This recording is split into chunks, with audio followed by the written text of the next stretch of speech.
Bonjour et bienvenue dans nos perspectives financières d'aujourd'hui.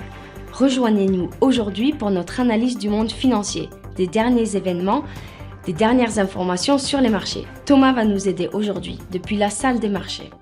Jacobi Asset Management lance le premier fonds négocié en bourse de Bitcoin au comptant en Europe par l'intermédiaire d'Euronext Amsterdam.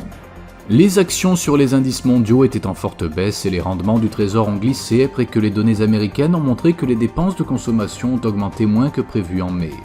Boris Johnson s'est engagé à porter les dépenses militaires britanniques à 2,5% du produit intérieur brut d'ici la fin de la décennie. L'action Amazon a chuté de 0,7% lors de la dernière session, l'indicateur MACD indique un mouvement baissier. L'euro a gagné 0,3% contre le dollar lors de la dernière session, l'indicateur stochastique RSI indique un mouvement haussier.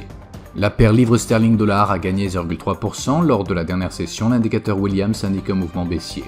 Le dollar australien a augmenté de 0,5% par rapport au dollar américain lors de la dernière session d'échange, l'indicateur ROC indique un mouvement baissier. La balance commerciale de l'Autriche sera publiée à 7h GMT, l'IPCH de l'eurozone à 9h GMT, l'indice ISM de l'emploi manufacturier aux États-Unis à 14h GMT, le PMI manufacturier de la Jibun Bank au Japon sera publié à minuit 30 GMT, les positions nettes NC de la CFTC au Japon à 19h30 GMT, le PMI manufacturier de l'ISM aux États-Unis à 14h GMT.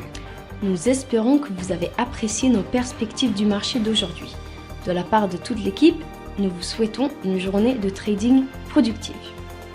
N'oubliez pas de nous rejoindre la prochaine fois pour toutes nos analyses des derniers événements et nouvelles sur les marchés financiers.